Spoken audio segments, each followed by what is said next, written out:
पहाड़ों की गोद में बसे हिमाचल के पालमपुर की शांत वादियों में एक लड़का बड़ा हो रहा था। उसकी आंखों में एक अलग सी चमक और दिल में देश के लिए कुछ कर गुजरने का जुनून था। वो लड़का था विक्रम बत्रा। बचपन से ही विक्रम निडर और साहसी थे। उनमें एक अजीब सी ऊर्जा थी जो उन्हें हमेशा कुछ बड़ा करने के लिए प्रेरित करती थी। ये वही जुनून था जिसने उन्हें स्कूल और कॉलेज में एनसीसी का बेहतरीन कैडेट बनाया और उनके भविष्य का रास्ता तय कर दिया। पढ़ाई में होशियार होने के बावजूद विक्रम का दिल वर्दी के लिए धड़कता था। उन्होंने मर्चेंट नेवी की एक आकर्षक नौकरी को ठुकराकर भारतीय सेना को चुना। देहरादून की इंडियन मिलिट्री एकेडमी यानी IMA में उनकी ट्रेनिंग शुरू हुई। वहां उन्होंने न केवल शारीरिक रूप से खुद को फौलाद बनाया बल्कि एक लीडर के गुण भी सीखे। उनके चेहरे पर हमेशा रहने वाली मुस्कान और उनके जोशीले स्वभाव की वजह से वो अपने दोस्तों और सीनियर्स में बहुत लोकप्रिय थे।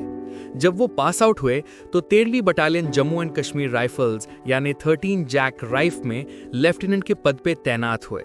साल 1999। भारत और पाकिस्तान के बीच रिश्ते तनावपूर्ण थे।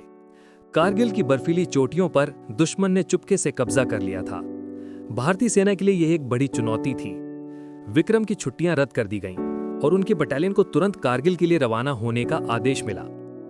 अपने एक दोस्त से उन्होंने कहा था, या तो तिरंगा लहरा कर आऊंगा या तिरंगे में लिपट कर आऊंगा, पर आऊंगा जरूर। यह सिर्फ एक वाक्य नहीं बल्कि एक फौजी का अपनी मातृभूमि से किया गया वादा था।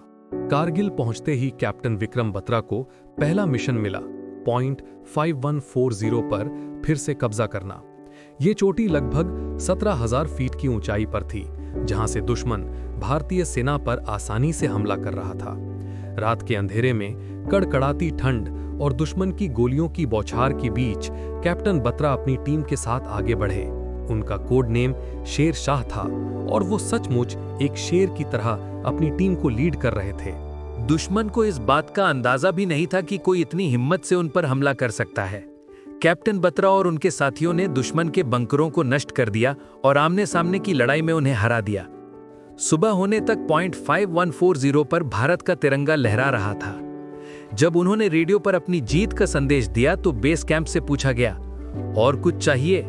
इस पर विक्रम ने गर्व से वो ऐतिहासिक शब्द कहे जो आज भी हर भारतीय के दिल में गूंजते हैं, ये दिल मांगे मोर। पॉइंट 5140 की जीत के बाद कैप्टन विक्रम बत्रा पूरे देश में एक हीरो बन गए थे। उनकी बहादुरी के चर्चे हर जुबान पर थे। लेकिन शेरशाह का काम अभी खत्म नहीं हुआ था। उनका दिल सचमुच मोर मांग रहा था। अगला मिशन था पॉइंट 4875 पर कब्जा करना, जो शायद कारगिल की सबसे मुश्किल और खतरनाक चोटियों में से एक थी। इस चोटी पर लड़ाई बहुत भयानक थी। दोनों तरफ से लगातार गोलीबारी हो रही थी। कैप्टन बत्रा अपनी टीम के साथ दुश्मन पर कहर बनकर टूट पड़े थे। उन्होंने कई दुश्मन सैनिकों को मार गिराया और लगभग चोटी पर कब्जा कर ही लिया था। लेकिन तभी लड़ाई के दौरान उनका एक साथी अफसर लेफ्टिनेंट नवीन गोली लगने से बुरी तरह घायल हो गए। नवीन को बचाने के लिए कैप्टन बत्रा दुश्मन की गोलियों की परवाह किए बिना आगे बढ़े। उनके एक जूनियर ने कहा कि वो जाएंगे, लेकिन विक्रम ने उन्हें पीछे धकेलते हुए कहा, तू हट जा, तेरे बीवी बच्चे हैं। ये कहकर वो खुद नवीन को बचाने के लिए दुश्मन की सीधी फायरिंग रेंज में चले गए। उन्होंने अपने साथी को तो बचा लिया, लेकिन दुश्मन की एक गोली उनके सीने में आ लगी। दुर्गा माता की जय, ये उनके आखिरी शब्द थे। 24 साल का वो नौजवान शेर शाह देश के लिए शहीद हो गया था, लेकिन उनका बलिदान व्यर्थ नहीं गया। उनकी बहादुरी से प्रेरित होकर बाकी सैनिकों ने उस दिन पॉइंट 4875 पर कब्जा कर लिया। आज उस चोटी को बत्रा टॉप के नाम से जाना जाता है। कैप्टन विक्रम बत्रा को मरणोपरांत भारत के सर्वोच्च वीरता सम्मान परमवीर चक्र से सम्मानित किया गया।